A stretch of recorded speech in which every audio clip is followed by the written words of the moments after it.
బంగాళాఖాతంలో ఏర్పడిన రుతుపవన ద్రోణి ప్రభావంతో రాష్ట్రంలో జోరు వర్షాలు కురుస్తున్నాయి. భారీ వర్షాల నేపథ్యంలో 13 జిల్లాలకు ఎల్లో అలర్ట్ జారీ చేశారు.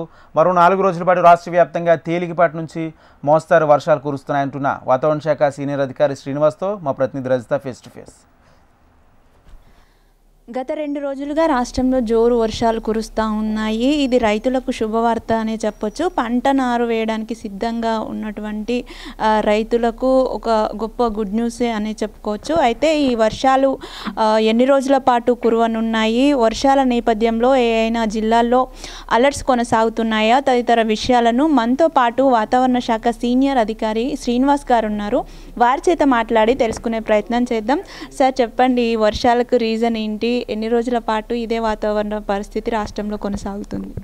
మనకి ఈ ఋతుపవన కాలంలో కూడా వర్షాలు మంచిగా పడి భారీ వర్షాలు పడి దానికి మనకి ఏదైనా సినాప్టిక్ ఫీచర్స్ అంటాం. అంటే మనకి ఇటు మనకు దగ్గరలో ఉన్న సముద్ర ప్రాంతం, పశ్చిమ మధ్య బంగాళాఖాతము, అలా ఆ ప్రాంతంలో ఏదైనా అల్పపీడనం కానీ అల్పపీడన ద్రోణి కానీ ఏర్పడము, అది మరింత బలపడి ఈ ల్యాండ్ మీదకి ప్రవేశించడము, ఇటు మన నార్త్ కోస్టల్ ఆంధ్రప్రదేశ్ అట్లా ఛత్తీస్గఢ్ మీదుగా ల్యాండ్ మీదకి ప్రయాణిస్తుంటాయి. అలా ప్రయాణించినప్పుడు ఋతుపవనాలు మరింత చురుకుదనం పొంది తెలంగాణలో కూడా విస్తృతంగా వర్షాలు పడుతూ ఉంటాయి.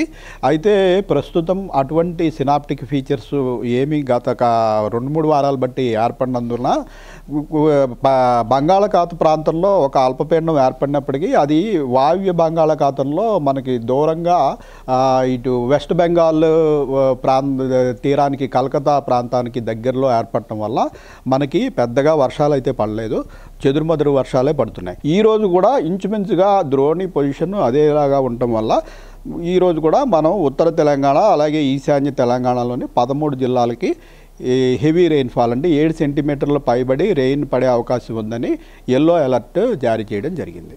ఓకే, ఇప్పుడు కొన్ని 13 జిల్లాల్లో ఎల్లో అలర్ట్ కొనసాగుతుంది కదా సార్, ఆ లిస్టులో ఏ జిల్లాలు ఉన్నాయి అండ్ ఈ జిల్లాల్లో ఎన్ని రోజుల పాటు ఇదే వర్ష ప్రభావం ఉంటుంది? మనకి ఈరోజు ఎల్లో అలర్ట్ ఇచ్చిన జిల్లాలు ఇటు కామారెడ్డి, మెదక్, నిర్మల్, నిజామాబాదు, ఆదిలాబాదు, కొమరం భీము, మంచిర్యాల్, జయశంకర్ భూపాల్పల్లి, ములుగు, భద్రాద్రి కొత్తగూడెం, ఖమ్మం, మహబూబాబాద్, వరంగల్, హనుమకొండ ఈ జిల్లాల్లో 7 సెంటీమీటర్ల పైబడి రెయిన్ఫాల్ పడే అవకాశం ఉంది. మిగిలిన అన్ని జిల్లాల్లోనూ కూడా ఒక మోస్తరు వర్షాలు అంటే 2 నుంచి 3 సెంటీమీటర్లు, 3 నుంచి 5 సెంటీమీటర్ల వరకు కూడా అన్ని జిల్లాల్లోనూ రెయిన్ఫాల్ పడే అవకాశం ఉంది. అన్ని జిల్లాల్లోనూ కూడా ఈదురుగాలుల ప్రభావం అయితే ఉంటుంది. సో వర్షం పడిన జిల్లాలు, పడని జిల్లాలు అన్ని చోట్ల కూడా ఈదురుగాలులు 30 నుంచి 40 కిలోమీటర్ల వేగంతో ఈదురుగాలుల అలర్ట్ కూడా ఇవ్వడం జరిగింది. రైతులకి ఇప్పుడు ఈ వర్షాలు ఉపయోగకరమైనవే. అయితే ఈసారి ఏమైందంటే మనకి వెస్ట్ కోస్ట్లో నదీ పరివాహక ప్రాంతాల్లో భారీ వర్షాలు, అత్యంత భారీ వర్షాలు పడటం వల్ల మనకి తెలంగాణలో లోకల్గా రెయిన్స్ తక్కువ ఉన్నప్పటికీ మన తెలంగాణ మీదుగా ప్రవహించే నదుల్లో పుష్కలంగా వాటర్ వచ్చి ఆల్రెడీ జూరాల ప్రాజెక్టు నిండి శ్రీశైలం ప్రాజెక్టు కూడా 2-3 రోజుల్లో నిండే పరిస్థితిలో ఉంది.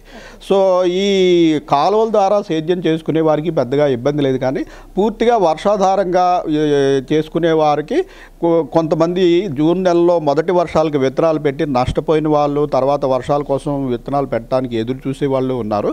అయితే మనకి ఇంతవరకు దగ్గరలో సినాప్టిక్ ఫీచర్ కనపడినందున ఈ వర్షాలు అదే పనిగా కంటిన్యూ అవుతాయని ప్రస్తుతం చెప్పలేని పరిస్థితి ఉంది.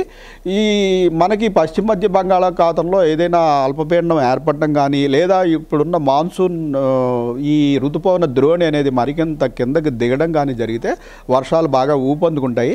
మనం రెగ్యులర్గా ఈ వాతావరణ సమాచారాన్ని వివిధ మాధ్యమాల ద్వారా అందరికీ తెలియజేస్తున్నాం కాబట్టి అటువంటి వార్త వచ్చిన తర్వాత ఈ సేద్య పనులు ప్రారంభిస్తే నష్టపడకుండా ఉంటారని ప్రస్తుతం తెలియజేస్తున్నాం. ఫైనల్గా సార్, ఇప్పుడు ఎదురుగాల ప్రభావం చాలా ఎక్కువగా ఉంది రాష్ట్ర వ్యాప్తంగా. సో వర్షాలు కూడా పడుతున్న నేపథ్యంలో ఉరుములు మెరుపులు ఏమన్నా పడే అవకాశం ఉందా సార్? ఉరుములు మెరుపులకి యాక్చువల్గా అవి వేసవి కాలం మనకి క్యుములోనింబస్ మేఘాలు బాగా భూభాగం వేడిగా ఉన్నప్పుడు క్యుములోనింబస్ మేఘాల ప్రభావం వల్ల ఎక్కువగా ఈ పిడుగుపాటు వల్ల చాలామంది ప్రాణ నష్టం, ఇటు ఆస్తి నష్టం జరగడం ఇటువంటివి జరుగుతుంటాయి. అయితే మనకి సర్ఫేస్ బాగా కూల్ అయిపోయి ఒక 2-3 రోజులు మొత్తం విస్తృతంగా వర్షాలు పడితే క్యుములోనింబస్ మేఘాల తాకిడి చాలా వరకు తగ్గిపోతుంది. సో ఇప్పటికీ కొన్ని చోట్ల ఎందుకు వస్తున్నాయంటే మనకి ఈ యొక్క బ్రేకు మాన్సూన్ స్టార్ట్ అయిన తర్వాత కొంతకాలం బ్రేక్ రావడం వల్ల మళ్ళీ టెంపరేచర్లు పుంజుకోవడం వల్ల పూర్తిగా భూభాగం అంతా చల్లబడకపోవడం వల్ల అక్కడక్కడ క్యూములోనింబస్ మేఘాలు కూడా ఏర్పడి పిడుగుపాటు సంభవిస్తుంది. మాన్సూన్ పీరియడ్లో కూడా ఉరుములు మెరుపులు ఉంటాయి, కానీ వేసవి కాలంలో ఉన్నంత తీవ్రత అంత ఎత్తైన క్యూములోనింబస్ మేఘాలు మాన్సూన్ పీరియడ్లో ఏర్పడవు. సో పిడుగుపాటు వల్ల పెద్దగా ప్రస్తుతం ప్రమాదం లేదు. చూడొచ్చు, బంగాళాఖాతంలో ఏర్పడినటువంటి రుతుపవన ద్రోణి ప్రభావంతో అయితే రాష్ట్ర వ్యాప్తంగా కూడా వర్షాలు పడుతూ ఉన్నాయి. కొన్ని చోట్ల తేలికపాటి నుండి మోస్తరు వర్షాలు, 13 జిల్లాల్లో భారీ వర్షాలు కురిసే అవకాశం ఉందని వాతావరణ శాఖ నిపుణులు చెప్తా ఉన్నారు. ఈ నేపథ్యంలోనే ఆయా జిల్లాలకు ఎల్లో అలర్ట్ కూడా జారీ చేశారు. మరో 4 రోజుల పాటు కూడా రాష్ట్ర వ్యాప్తంగా పలు చోట్ల తేలికపాటి నుండి మోస్తరు వర్షాలు కురిసే అవకాశం ఉన్నట్లుగా చెబుతున్నారు. వీడియో జర్నలిస్ట్ ప్రవీణ్తో రజిత, HM టీవీ, హైదరాబాద్.